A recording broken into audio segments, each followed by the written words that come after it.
Okay, so we've all heard the word mindfulness, right? It's everywhere.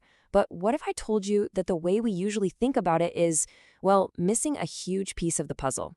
Today, we're going to dig in and find that missing piece. So let me just ask you, when you hear that word mindfulness, what's the first thing that pops into your head? For most of us, it probably brings up a pretty specific image. Yeah, you're probably thinking of that intense, one-pointed focus, right? Like zeroing in on your breath or maybe a candle flame and just trying to black everything else out. And look, that's the popular idea, but it turns out it's really only half the story. And that common view, that's where pretty much all of us start. We've all been given the same kind of advice, but honestly, it can be a little bit misleading. You know the drill. You've heard things like maintain awareness without judgment or focus on a single object. Even in day-to-day life, when someone says, hey, be mindful of the door or watch where you're going, it reinforces this idea that it's all about just paying really, really close attention. But to get why this isn't the full picture, we actually have to take a little trip back in time. The whole reason for this modern misunderstanding, believe it or not, comes down to a journey of translation. It all started when these ancient ideas were first being introduced to the English-speaking world. So picture this. It's the late 19th century, and Western scholars, guys like Thomas Rhys Davids, are starting to translate these ancient Buddhist texts. These people were absolute pioneers, trying to make sense of concepts that were totally alien to Western culture. But here's the thing. Here's the catch. A lot of these brilliant minds were just that, scholars. They weren't necessarily people with a deep personal meditation practice. And that created a little bit of a gap, a gap between knowing something intellectually and really getting it from experience. So they come across this key word in the original Pali language, Sati, or Smrti if you're looking at Sanskrit.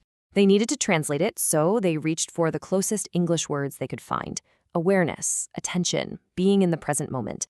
And just like that, that simple dictionary definition became the bedrock for how we think about mindfulness today. But here's where it gets interesting. In that simple translation, something huge, something absolutely crucial got left behind. A missing piece that honestly changes the entire way you approach the practice. What if that word, sati, had a whole other side to it? A second, equally important meaning that those early translators might have just overlooked. This is where our understanding is about to get a serious upgrade. Okay, so here it is. Sati doesn't just mean awareness or attention. One of its most fundamental meanings is remembering. Think about that. It's not just about paying attention, it's about remembering to pay attention. And that little word is a total game changer. And this isn't just some new idea. As the scholar Delson Armstrong puts it, the state of deep concentration you aim for in meditation, samadhi, it inherently carries a quality of remembering. It's an active process, not a passive one. So what are we supposed to be remembering exactly? Well, it's not just about remembering to look at your breath. It's about remembering the act of awareness itself.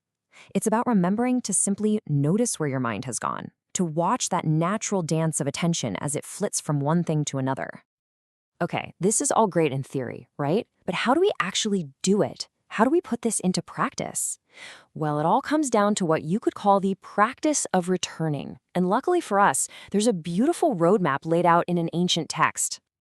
In the Satipatthana Sutta, which is a really core Buddhist teaching, there's a clear process for this. It's often called the 6 R's, and it's basically this powerful, repeatable loop for training your mind.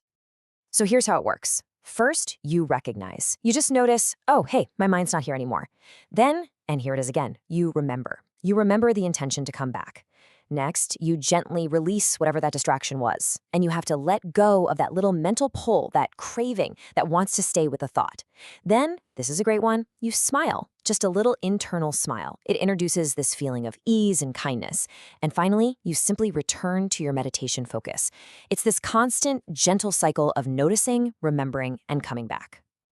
So you see, once you add remembering back into the mix, and you have a practical tool like the 6 R's, you end up with a definition of mindfulness that is so much richer and, frankly, a lot more accurate.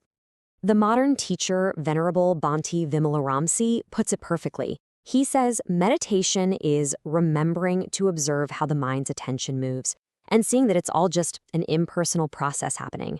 It takes all the pressure off.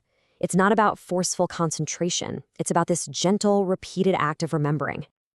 And that really brings us to the final thought, the question to take with you. If mindfulness at its core is all about remembering to be aware, then what have you been forgetting to notice in your own life?